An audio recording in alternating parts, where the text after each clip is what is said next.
पहुंचे हैं लाडवा में, अपने विधानसभा में पहुंचे हैं आप। यहाँ सभी कार्यकर्ताओं से जो हमारा सदस्यता अभियान चल रहा है उसकी गति के लिए आज सभी कार्यकर्ताओं से चर्चा हुई है कि जो हमारा टारगेट है उस टारगेट को हम 1-2 दिन में ही अचीव करें। और उसके बाद माननीय प्रधानमंत्री ये हरियाणा के अंदर 9 तारीख को प्रधानमंत्री बीमा सखी योजना उसको पूरे देश के लिए लॉन्च करने के लिए आ रहे हैं। सभी कार्यकर्ताओं से इस बात के लिए ड्यूटियाँ लगाई गई हैं कि उस कार्यक्रम में यहाँ से भारी संख्या के अंदर महिलाओं को पानीपत के ऐतिहासिक भूमि को ऊपर ले जाने के लिए हमने यहाँ रचना योजना बनाई है। आज के 2 कार्यक्रम से लेकर के सभी कार्यकर्ताओं से बात हुई है और लगातार हमारी सरकार मजबूती से प्रदेश के अंदर जो हमने वायदे किए थे उन वायदों को धीरे धीरे करके आगे बढ़ाने का काम कर रहे हैं और हम और गति से आदमी मोदी जी के नेतृत्व में हरियाणा प्रदेश को बिना भेदभाव के आगे बढ़ाने का काम हमारी सरकार करेगी। कांग्रेस क्योंकि जब उनके पास कोई मुद्दा नहीं होता और मुद्दा नहीं होता तो तरह तरह के अनर्गल प्रचार कांग्रेस करती है।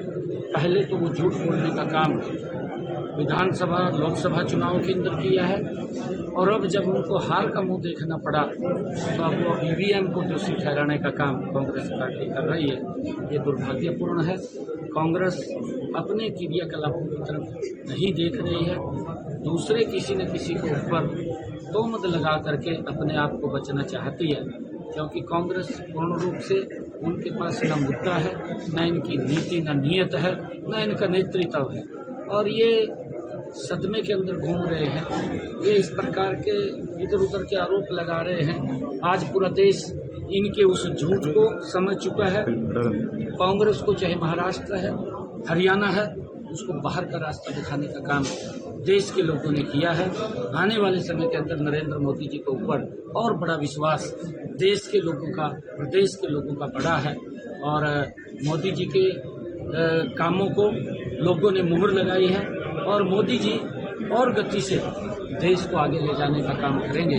आदरणीय प्रधानमंत्री जी का जो विजन है कि 2047 तक विकसित राष्ट्र बने, उसको लेकर के हम गति से आज मीटिंग कर रही है कांग्रेस, मीटिंग कर रही है सर। कांग्रेस की महाराष्ट्र और हरियाणा को हार के बाद CWC की मीटिंग हो रही है दिल्ली में। नहीं, देखिए ये उनके पास मैंने कहा है कि मुद्दा नहीं है। कांग्रेस झूठ बोल करके सत्ता हथियाना चाहती थी। कुछ स्टेट के अंदर झूठ बोल करके उनका चला भी है, उनका तंत्र चल गया है क्योंकि 5-10 सीटें बढ़ाने में, क्योंकि अब की बार तो कांग्रेस साफ हो रही थी। जब साफ हो रही थी कांग्रेस तो उन्होंने कहा कि कैसे बचा जाए, तो उन्होंने झूठ का सहारा लिया, पवित्र संविधान का सहारा लिया और झूठ फैला दिया संविधान को लेकर। तो लोगों के अंदर ये झूठ थोड़ा गति से गया और अब उनके पास बैठक में भी विचार करने के लिए कोई मुद्दा नहीं है। अब तो बाहर निकलते हैं या अंदर बढ़ते हैं, चाहे घर में अंदर बढ़ते हैं या घर से बाहर निकलते हैं, ईवीएम को कोसते हैं कि ईवीएम को, क्योंकि जब जहां से वही कांग्रेस का प्रत्याशी जीतता है वहां भी तो ईवीएम थी, वहां नहीं थी।